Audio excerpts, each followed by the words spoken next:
एकदा एक विराट नदी कूଳରେ कालिया नामक एक बुढ़ा कुंभीर रहुथिला। बयस होई जाइथिबारु से आउ आग भली शीघ्र पहुरी माछ धरि पारु नथिला।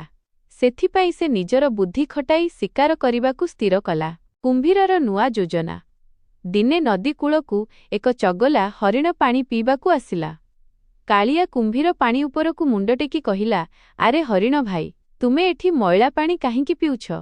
नदी मझिरे थिबा सेही छोट द्वीपकु देख, सेठारे अति मिठा पानीर झरणाटी अछि। हरिणटी चकित होई कहिला, किंतु कुंभीर भाई, मु सेठाकु जिबि केमिति? मु तो पहरी जानिनी। कुंभीर मने मने हसिला एवं कहिला, तुमे चिंता करनी, मो पिठीरे बसी पड़, मु तुमकु सेठाकु नेई जिबि। मु एबे भगवानंक नाम नेउछि, काहाकु आउ मारु नाही। चतुरतार फल। हरिणटी कुंभीर कथारे विश्वास करी ता पिठीरे बसिला। नदी मझिकु जिबा परे कुंभीरटी हठात अटकी गला। से कहिला, हरिण भाई, सत कथा हेउछि मोते बहुत भोक लागुछि। मु आजि तुमर कोमल मांस खाई मो पेट पुराइबि। हरिणटी डरिगला सत, किंतु से मध्य बहुत बुद्धिमान थिला।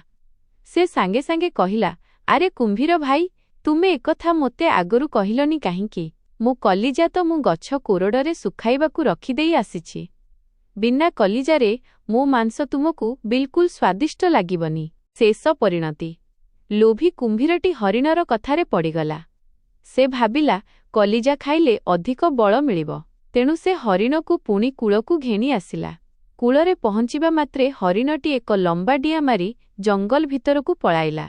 जिबाबेळे हरिण कहिला, कुंभीर भाई, दुनियारे केही निज कलिजा देहरु बाहार करी रखंती नाही। तुमे निजकु चतुर भाबुथिल, किंतु आजि तुमर लोभ तुमकु ठकीदेला।